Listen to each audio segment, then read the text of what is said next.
नमस्कार, स्वागत है आप सभी का आपके अपने ऑनलाइन इंस्टीट्यूट निशांत ज्ञान के यूट्यूब प्लेटफॉर्म पर।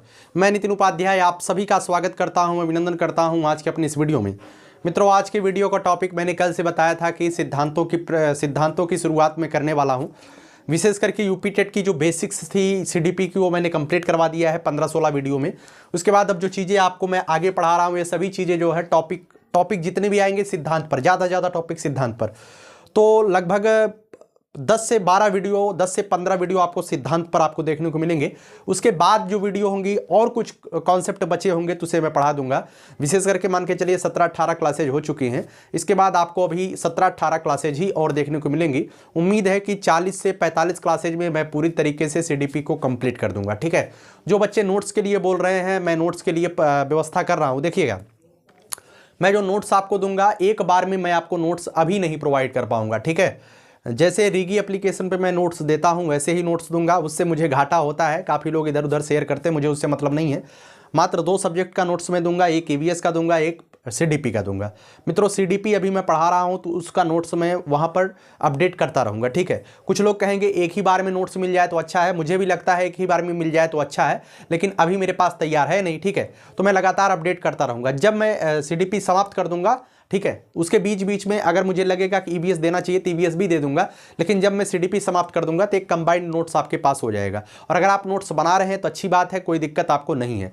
तो मेरे जो नोट्स होंगे वो ईवीएस के होंगे और सीडीपी के होंगे। आप अगर लेते हैं तो बड़ी अच्छी बात रहेगी। अभी जो है नोट्स लॉन्च नहीं हुए हैं, 2-3 दिन में मैं लॉन्च कर दूंगा। ठीक है, तो एक बार में आपको नोट्स नहीं मिलेगा। जो चीज़ें मैं आपको दूंगा वो चीज़ें थोड़ी सी मतलब कि पार्ट वाइज में आएगा, 2 पार्ट, 3 पार्ट, 4 पार्ट ऐसे करके आएगा। ठीक है, तो आप लोग टेंशन मत लीजिएगा जो भी बच्चा वहां पे नोट्स लेगा। ठीक है, चलिए सबसे बड़ी बात करते हैं आज सिद्धांतों की। अधिगम के सिद्धांत, अगर आपसे क्वेश्चन किया जाए कि अधिगम का प्रथम सिद्धांत किसने दिया था, तो अधिगम का प्रथम नियम किसने दिया था, तो थॉर्नडाइक महोदय थे। कौन थे? थॉर्नडाइक महोदय थे। थॉर्नडाइक का सिद्धांत आपके यूपी टेट के एग्जाम में 100% यहाँ से क्वेश्चन पूछा जाता है और पूछा भी गया है। तो थॉर्नडाइक के जो सिद्धांत है उसे हम प्रयास व त्रुटि का सिद्धांत कहते हैं। 2021 वाले क्वेश्चन पेपर में यही आया था कि प्रयास व त्रुटि का सिद्धांत किसने दिया था, तो प्रयास व त्रुटि का सिद्धांत मिश्र कितने दिया था? थॉर्नडाइक महोदय ने दिया था। ठीक है, सबसे बड़ी बात आपके यूपी टेट में यह भी पूछा जाता है थॉर्नडाइक कहाँ के थे, स्किनर कहाँ के थे, पावलोव कहाँ के थे। तो थॉर्नडाइक जो है अमेरिका के निवासी थे। अगर आपको वहां पर यूएसए दिया रहे तो भी आप मान लीजिएगा यूएसए को ही यूनाइटेड स्टेट्स अमेरिका कहते हैं। ठीक है, यह अमेरिका के थे। सब दूसरी बड़ी बात है, यह एक पशु वैज्ञानिक थे, यह मनोवैज्ञानिक नहीं थे, यह एक पशु वैज्ञानिक थे अमेरिका में। ठीक है, इन्होंने प्रथम शैक्षिक मनोवैज्ञानिक कहा जाता है। ध्यान रखिएगा, सबसे बड़ा क्वेश्चन यह भी बनता है कि इन्हें क्या कहा जाता है, प्रथम शैक्षिक मनोवैज्ञानिक कौन है, तो प्रथम शैक्षिक मनोवैज्ञानिक जो है थॉर्नडाइक महोदय है। इस बात को आप सभी लोग ध्यान रखिएगा। इनकी 2 बुक्स है जो कि आपके लिए इंपॉर्टेंट है, जो कि यूपी टेट में पूछी गई है। पहला बुक है एनिमल इंटेलिजेंस। इन्होंने एक शोध के विद्यार्थी थे, शोध के विद्यार्थी नहीं, शोध के जो है वैज्ञानिक थे, शोध करवाते थे या करते थे। ठीक है, इनके अंडर में बच्चे भी शोध करते थे। तो इन्होंने जानवरों पर शोध करते हुए, जानवरों के व्यवहारों का अध्ययन करते हुए यह प्रयास व त्रुटि का सिद्धांत दिया था। इनका प्रयोग जो है मनुष्यों पर नहीं था, इनका प्रयोग जानवरों पर था, क्योंकि यह पशु वैज्ञानिक थे। ठीक है, तो इन्होंने एनिमल इंटेलिजेंस नाम का जो अपना शोध किया था उसका एक बुक भी प्रकाशित करवाया था। एनिमल इंटेलिजेंस इनका एक बुक का नाम है, और शिक्षा मनोविज्ञान भी इनकी ही बुक का नाम है। ठीक है, 2 बुक इंपॉर्टेंट है, एनिमल इंटेलिजेंस और शिक्षा मनोविज्ञान। किसकी बुक है? थॉर्नडाइक महोदय की बुक है। अधिगम का प्रथम नियम किसने दिया था? ध्यान रखिएगा, अधिगम का पहली बार अधिगम के लिए कोई नियम दिया गया, अर्थात अधिगम का मतलब क्या होता है? सीखना। सीखा कैसे जाए, पहली बार अगर किसी ने बताया था तो वो बताया था थॉर्नडाइक महोदय ने। ठीक है, आगे बात करते हैं इनके सिद्धांतों को और किस नाम से जाना जाता है। ध्यान रखिएगा, इनके सिद्धांतों को उद्दीपक अनुक्रिया का सिद्धांत कहा जाता है। ठीक है, इनके सिद्धांतों को उद्दीपक अनुक्रिया का सिद्धांत कहा जाता है। उद्दीपक का मतलब होता है मित्रों टारगेट या लक्ष्य। ठीक है, क्या होता है? लक्ष्य। ठीक है, अनुक्रिया का मतलब होता है लक्ष्य के लिए कार्य करने वाला, लक्ष्य के लिए कार्य करने वाला। ठीक है, वह होता है अनुक्रिया। अनुक्रिया नहीं होता है, अनुक्रिया कर्ता होता है। ठीक है, तो उद्दीपक क्या होता है? सीधी बात बताऊं, उद्दीपक का मतलब लक्ष्य होता है। अनुक्रिया कर्ता जो लक्ष्य को प्राप्त करने के लिए जो कार्य कर रहा है, वह अनुक्रिया करता होता है। ठीक है, इनके सिद्धांत को उद्दीपक अनुक्रिया का सिद्धांत क्यों कहा जाता है अभी मैं बताऊंगा। इनके सिद्धांत को मित्रों संबंधवाद का सिद्धांत कहा जाता है, ध्यान रखिए, क्योंकि यहां से क्वेश्चन आया है। जैसे आपसे पूछ लिया जाए संयोजनवाद का सिद्धांत किसने दिया था, तो संयोजनवाद का सिद्धांत थॉर्नडाइक महोदय ने दिया था। अगर आपने पढ़ा है तो आप लगा ले जाएंगे, नहीं पढ़े तो आप नहीं लगा पाएंगे। यूपी टेट सीटेट से इस वजह से कठिन माना जाता है, क्योंकि यहाँ के जो प्रश्न होते हैं फैक्ट पर आधारित होते हैं। अगर आपने पढ़ा है तो लगा ले लेंगे, नहीं पढ़ा है तो बिल्कुल भी आपको अंदाजा नहीं होगा। ठीक है, आपको पता नहीं है कि थॉर्नडाइक अमेरिका के निवासी हैं, तो आप कहां से लगा पाएंगे, आपको पता होना चाहिए। इनके सिद्धांत को प्रयास व त्रुटि का सिद्धांत कहते हैं। इनके प्रयास को यस आर थ्योरी बोलते हैं। ठीक है, ध्यान रख लीजिएगा, इनके सिद्धांत को यस आर थ्योरी बोलते हैं। यस का मतलब है स्टिमुलस। ठीक है, यस का मतलब है स्टिमुलस, स्टिमुलस कहते हैं। आर का मतलब है रिस्पॉन्स। ठीक है, रिस्पॉन्स। स्टिमुलस का मतलब होता है उद्दीपक। ठीक है, स्टिमुलस का मतलब होता है उद्दीपक और रिस्पॉन्स का मतलब होता है अनुक्रिया। ठीक है, जो ऊपर चीजें लिखी गई हैं उद्दीपक अनुक्रिया, उसी को जो है अंग्रेजी में और शॉर्ट फॉर्म में लिख दिया गया है यसार थ्योरी। ठीक है, आरएस थ्योरी नहीं कहेंगे, यसार थ्योरी कहेंगे, ध्यान रखिएगा। उद्दीपक अनुक्रिया का सिद्धांत स्टिमुलस रिस्पॉन्स थ्योरी। ठीक है, यसार थ्योरी कहते हैं किसके सिद्धांत को, थॉर्नडाइक के सिद्धांत को। ठीक है, अब चलिए आगे समझने का मेरा प्रयास करते हैं। थॉर्नडाइक ने कितने नियम दिए थे, ध्यान रख लीजिएगा। थॉर्नडाइक ने, अगर कहा जाए थॉर्नडाइक ने सीखने के कितने नियम दिए थे, तो थॉर्नडाइक ने सीखने के 2 नियम दिए थे। लेकिन अगर आपसे क्वेश्चन किया जाए थॉर्नडाइक ने सीखने के कितने मुख्य नियम दिए थे, तो मुख्य नियम 3 दिए थे। ठीक है, देखिएगा, समझने का प्रयास करिएगा। इन्होंने जो है अपने नियमों को 2 पार्टों में विभाजित किया। एक इन्होंने मुख्य नियम दिया, एक इन्होंने गौड़ नियम दिया। ठीक है, क्वेश्चन ऐसा पूछा जाता है कि थॉर्नडाइक ने सीखने के कितने नियम दिए, तो थॉर्नडाइक ने सीखने के 2 नियम दिए, मुख्य नियम और गौड़ नियम। लेकिन अगर आपसे कहा जाए कि थॉर्नडाइक ने सीखने के कितने मुख्य नियम दिए, तो मुख्य नियम की पार्टिकुलर बात हो रही है, तो मुख्य नियम 3 ही दिए थे। ठीक है, चलिए यहां पर मैंने चीजें लिखी नहीं है, जैसे कि अभ्यास का नियम क्या होता है, इसके आगे चीजें लिखनी होती है। मैं यहां पर लिखने की कोई गुंजाइश ही नहीं है, कितना छोटा सा व्हाइट बोर्ड है, इसी में एक बार लिख करके मैं सोचता हूं पढ़ा दूं तो अच्छा रहे। ठीक है, यही जो चीजें हैं, जो चीजें आपको यहां पर लिखी हुई नहीं दिखाई देती हैं, नोट्स में वही लिखी हुई दिखाई देंगी। अगर आप लिख रहे हैं हमारे साथ साथ हमारी बातों को सुन करके लिख रहे हैं तो बड़ी अच्छी बात है, नहीं तो मैं वहां पर लिख करके आपको जरूर प्रोवाइड करवाऊंगा। ठीक है, देखिए अभ्यास का नियम क्या होता है। इन्होंने सीखने के 3 मुख्य नियम दिए थे, अभ्यास का नियम, प्रभाव का नियम और तत्परता का नियम। क्या होता है, अभ्यास का नियम, प्रभाव का नियम और तत्परता का नियम। मतलब यह है कि अभ्यास का नियम में क्या है कि जब बच्चा जो है किसी कार्य को करने के लिए बार बार अभ्यास करता है तो निश्चित तौर पे वह सीख जाता है। तो पहला है अभ्यास का नियम, जितना आप अभ्यास करेंगे उतना ही चीज़ें आपको सीखने को मिलेंगी। जैसे आप सीटीपी पढ़ रहे हैं, पर डे आप हमारे वीडियोज को देख रहे हैं, नोट्स बना रहे हैं। अगर धीरे धीरे मैं 40-45 क्लास के बाद एक दिन कहूँगा कि आज जो है मैं सीटीपी समाप्त कर चुका, तो जानते हैं आपको क्या लगेगा। अगर आप पर डे अपने पिछले वाले कार्यों को रिविजन नहीं किए हैं, दोहराए नहीं है, तो आपको सारी चीज़ें ब्लैंक हो जाएंगी। आप बुक को, अपने नोट्स को पलटेंगे तब आपको समझ में आएगा चीजें ए है। ठीक है, तो यही कहते हैं अभ्यास का नियम, जितना आप ज्यादा से ज्यादा अभ्यास करेंगे चीजें उतनी ही पक्की होती जाएंगी।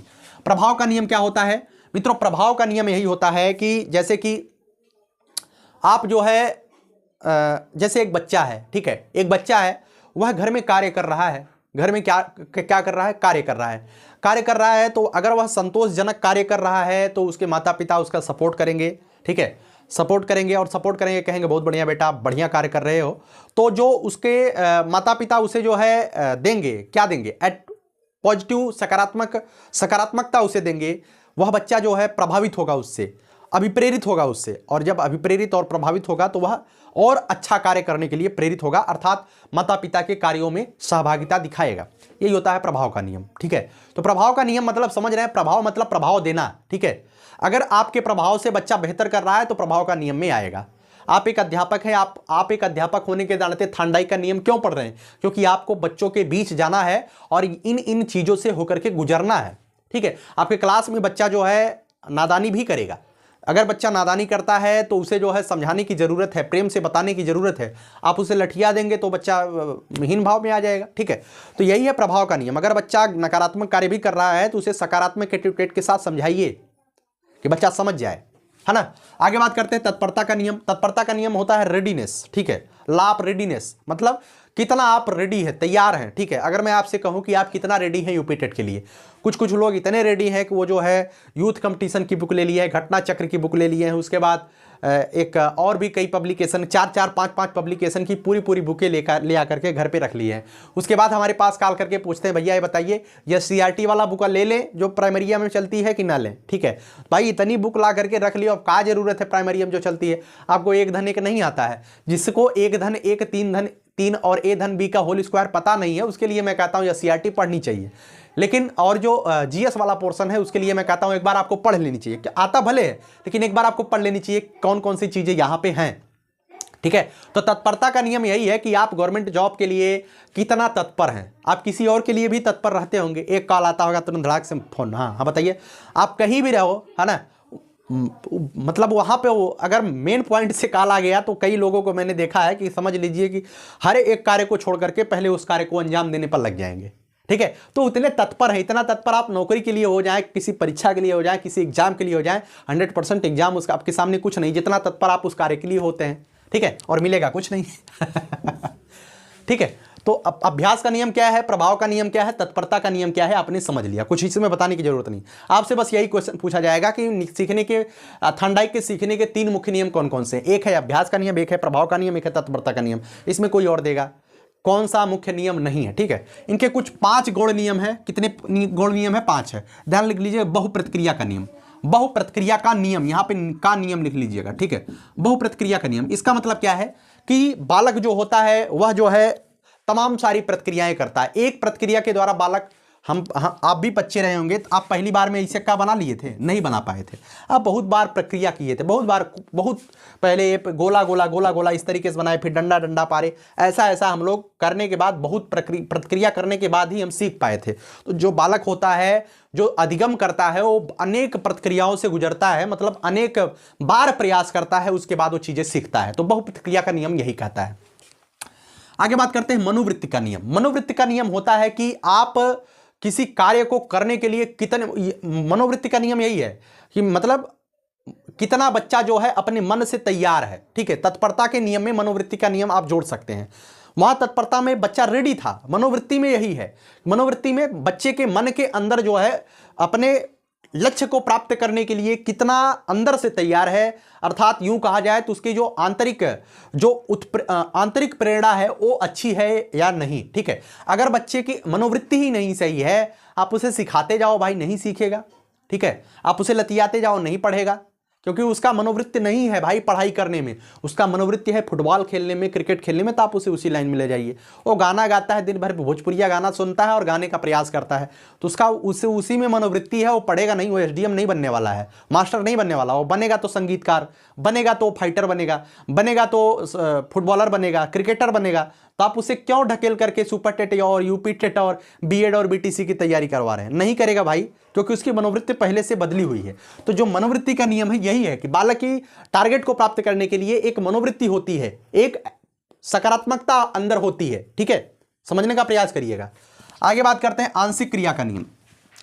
आंशिक क्रिया का मतलब होता है कि छोटे छोटे पार्टों में तोड़ करके कार्यों को बच्चों तक पहुंचाना। बच्चे को पूरा सिलेबस, इतना बड़ा, इतनी मोटी कॉपी आती है गणित, किताब आती है गणित की, अगर कह दिया जाए कि बेटा ये पढ़ना है, ठीक है, तो बालक एक बार में देख करके हतोत्साहित हो जाएगा, यार इतना कैसे पढ़ पाएंगे। ठीक है, आप भी मोटी किताब देखते होंगे तो एक बार हतोत्साहित तो जरूर हो जाते होंगे, यार इतनी मोटी हम पढ़ेंगे कैसे।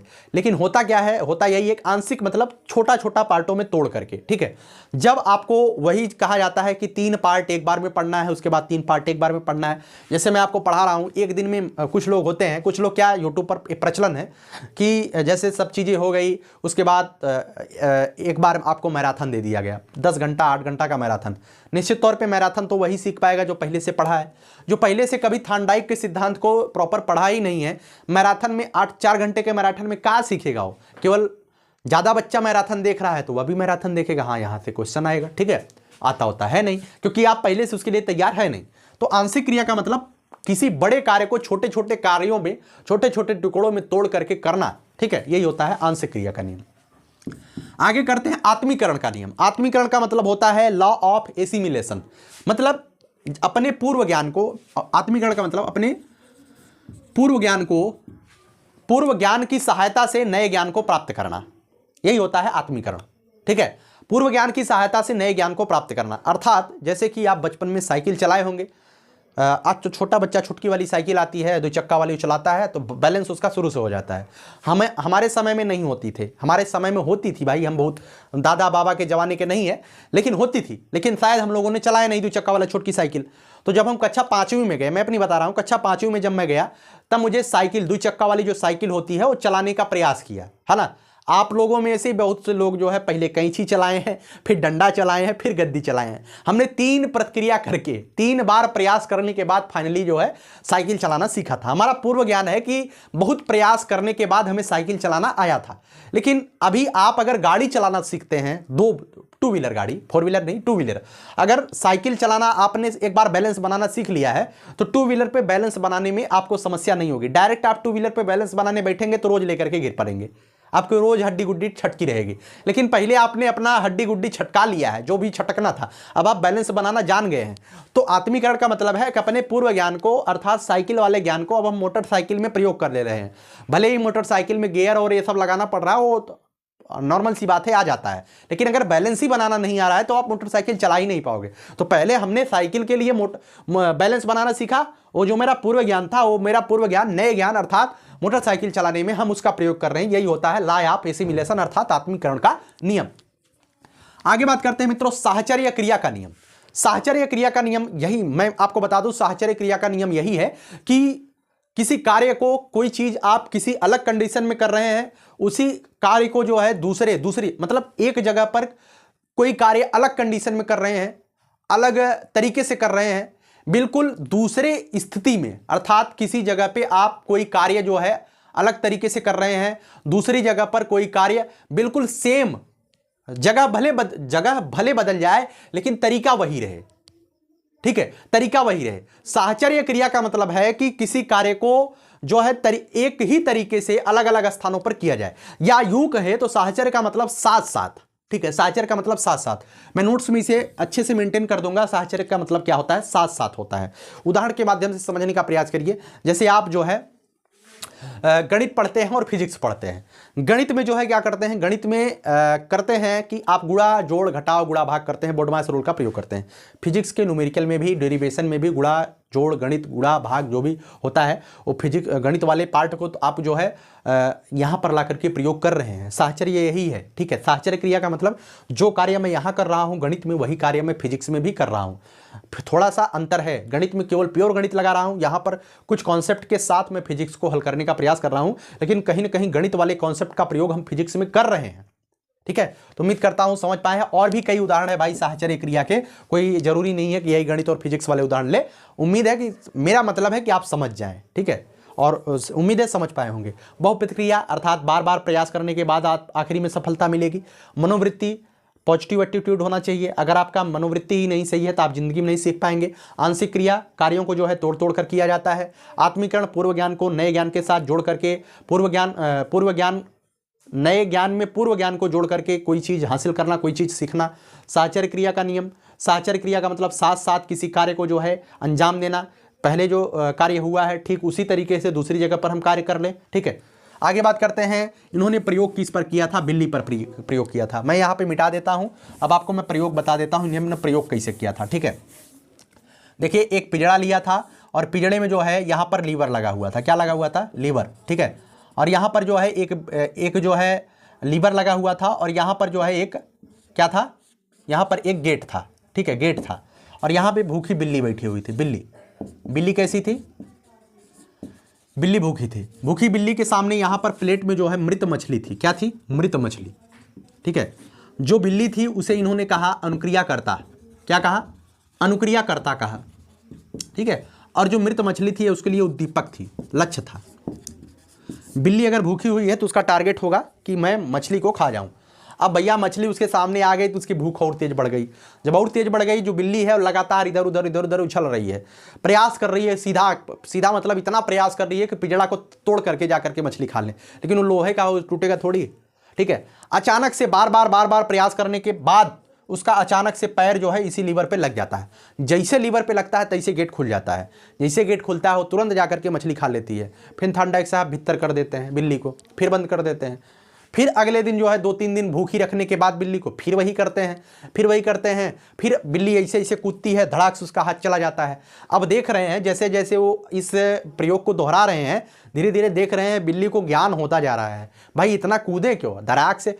एक समय ऐसा आ गया था जब बिल्ली जो है इतना कूदती है थी ही नहीं, मछली आई सामने अपना पैर तुरंत लीवर पे मारती थी, तुरंत बाहर निकल जाती थी। अर्थात प्रयास करने के बाद चीजें सीख जाता है मनुष्य। वही है कि बिल्ली जो है अनुक्रिया करता है, उद्दीपक को प्राप्त करने के लिए प्रयास करती है और प्रयास करने के बाद आखिरकार वह जो है लक्ष्य को प्राप्त कर लेती है। आपसे कहा जाए कि इन्होंने प्रयोग किस पर किया था, बिल्ली पर किया था। उद्दीपक क्या था, अर्थात स्टिमुलस क्या था, ठीक है, मृत मछली थी। उद्दीपक का मतलब क्या है, लक्ष्य है, ठीक है, लक्ष्य। और उसके बाद अनुक्रिया करता अर्थात रिस्पॉन्स कौन कर रहा था, भूखी बिल्ली कर रही थी, ठीक है, भूखी बिल्ली रिस्पॉन्स कर रही थी, ठीक है। कोई इसमें दिक्कत मुझे नहीं लगती है होगी। इसकी कक्षा में क्या उपयोगिता है, क्योंकि यूपी टेट में यहां से क्वेश्चन पूछा गया, कक्षा में क्या उपयोगिता है। बच्चों से बार बार प्रयत्न करवाना चाहिए। अगर बच्चा जो है अभ्यास करना नहीं चाह रहा है तो आप उसे कोशिश करिए बार बार प्रयत्न करें, क्योंकि थॉर्नडाइक साहब कहते हैं कि बिल्ली बार बार अगर प्रयास न करती तो निश्चित तौर पे वह सीख नहीं पाती, अपने मतलब भोजन कर ही नहीं पाती और अंततः मृत्यु को प्राप्त हो जाती। तो अगर बालक कोई चीज़ें सीख नहीं पा रहा है तो उसे बार बार प्रयत्न करवाना चाहिए। आगे है बच्चों से त्रुटि हो सकती है। बच्चा है भाई, त्रुटि हो सकती है, कोई दिक्कत नहीं है। त्रुटि को आपको जो है गलत नजरिए से नहीं देखना है, इसे जो है संसाधन के तौर पे मानना है। देखिए बिल्ली को पहली बार में तो ऐसा नहीं है कि बिल्ली डायरेक्ट लीवर पे हाथ रख दी, बिल्ली से भी त्रुटि हो रही है तो उसी तरीके से बच्चे से भी क्लास में त्रुटियां हो सकती हैं अध्ययन के दौरान। यह जो प्रयोग होता है थॉर्नडाइक के सिद्धांत का, हम प्रयोग जो है अपनी कक्षा में मंद बुद्धि के बालकों पर करेंगे, क्योंकि मंद बुद्धि का बालक चीजें जो है बहुत देरी से सीखता है और उस पर मुझे समय देना चाहिए। और जब बालक के ऊपर आप समय देंगे तो निश्चित तौर पे बालक सीख पाएगा। तो क्वेश्चन आ सकता है कि मंद बुद्धि के बालक के लिए कौन सा सिद्धांत कार्य करता है। थॉर्नडाइक के प्रयत्न व भूल का सिद्धांत जो है मंद बुद्धि के बालकों पर प्रयोग किया जाता है। इन्होंने कहा है कि छात्रों को सही अनुक्रिया पर प्रशंसा करनी चाहिए। भाई यहां पर आपने देखा ना तत्परता का नियम, जब माता पिता जो है बच्चों को कोई कार्य अगर बच्चा कर रहा है उसे जो है प्रशंसा कर देते हैं, बच्चा अच्छी तरीके से सीख जाता है, बच्चा और भी कार्य करने के लिए प्रेरित होता है। उसी तरीके से अगर आपकी कक्षा में बच्चा जो है सही अनुक्रिया कर देता है, आपने भिन्न का जोड़ दिया, वह पहली बार भिन्न का जोड़ गलत कर दिया, दूसरी बार थोड़ा सा गलत कर दिया, लेकिन अंततः लगभग सही कर दिया है, तो आप उसे प्रशंसा करिए। थोड़ा सा अनुक्रिया सही किया ना, प्रशंसा करिए, बहुत बढ़िया बेटा, अगली बार आप सही लगाओगे। इसे ऐसा करके उसे पहली बार सिखा करके भेज दीजिए, तीसरी बार करके लेके सही चला आएगा, तीसरी बार आप उसकी प्रशंसा करिए, ठीक है। इन्होंने कहा कि भाई छात्रों को सही अनुक्रिया पर प्रशंसा करनी चाहिए। आप बच्चों को प्रशंसा करेंगे तो बच्चे के अंदर सकारात्मकता आएगी और बच्चा अच्छा सीखेगा, ठीक है। तो उम्मीद करता हूं थॉर्नडाइक के सिद्धांत में जो चीजें थी मैंने आपको बताने का प्रयास किया। आप अगर नोट्स बना रहे हैं तो अच्छी बात है, नहीं बना रहे तो मैं नोट्स आपको प्रोवाइड करवाऊंगा, ठीक है। मैं प्रयास कर रहा हूं और निश्चित तौर पर प्रयास सफल होगा। ईवीएस और सीडीपी के नोट्स अब मैं आपको दूंगा, बस 2 नोट्स आपको दूंगा, और उससे ज़्यादा जैसे गणित के लिए मैंने कहा, गणित के लिए मैं पढ़ा दूंगा, ठीक है। यहाँ पर मैं पढ़ाने का प्रयास करूंगा, मेरे पास जितना सामर्थ्य होगा मैं व्हाइट बोर्ड पर ही गणित को बेसिक से सिखाने का प्रयास करूंगा। मुझे 30 में से 30 पाने वाले हजारों दिख जाएंगे, लेकिन 30 में से 5 पाने वालों को भी मुझे देखना है। और हमारे लगभग कुछ बच्चे ऐसे हैं जो 30 में से 5-6 नंबर पाने के कगार पे हैं। उसी 5-6 नंबर को मुझे 20-22 नंबर पे लेके जाना है, और जिस दिन आप 5-6 नंबर को 20-22 में कन्वर्ट कर ले जाएंगे उस दिन आपका स्कोर 115-120 हो जाएगा, ठीक है। क्योंकि हिंदी आसान होती है, उसके बाद सीडीपी इतनी बेहतरीन तरीके से मैं खत्म ही करवाऊंगा, सीडीपी वहाँ 25-26 करेंगे ही। उसके बाद जो है उसके बाद होता है ईवीएस तो बहुत आसान विषय है, मैं कठिन नहीं मानता हूं। अगर आप अच्छे से पढ़ाई करते हैं, जो भी चीज़ें आपको अवेलेबल होती हैं मार्केट से, हमारे द्वारा या इधर उधर से आप उसे पढ़ते हैं, तो वहाँ पर भी आप 24-25 क्वेश्चन आसानी से कर पाएंगे। उसके बाद जो है संस्कृत एक ऐसा सब्जेक्ट है कि वहाँ पर असंभावनाएं होती हैं, अगर आपने पढ़ाई किया है तो आप अच्छा कर ले जाएंगे। वैसे भी प्रयास करूँगा संस्कृत के लिए भी, फिलहाल अकेले इतना कार्य कर रहा हूँ कि वही मेरे लिए सब बहुत ज़्यादा हो जाता है, ठीक है। बाकी जितना मुझसे हो सकता है करने का प्रयास करूंगा। 2 सब्जेक्ट मैंने अपने ऊपर उठाया है, एक है सीडीपी, एक है ईवीएस।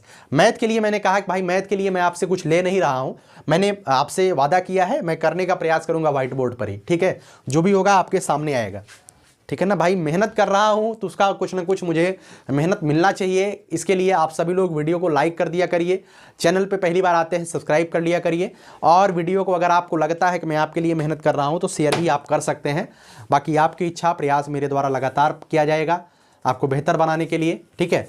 आखिरी लाइन बोल करके वीडियो को समाप्त करूंगा। यही जज्बा रहा तो मुश्किलों का हल भी निकलेगा, जमी बंजर हुई तो क्या वहीं से जल भी निकलेगा। न हो मायूस न घबराई, अंधेरे से मेरे साथी, इन्हीं रातों के दामन से सुनहरा कल भी निकलेगा। बहुत बहुत धन्यवाद।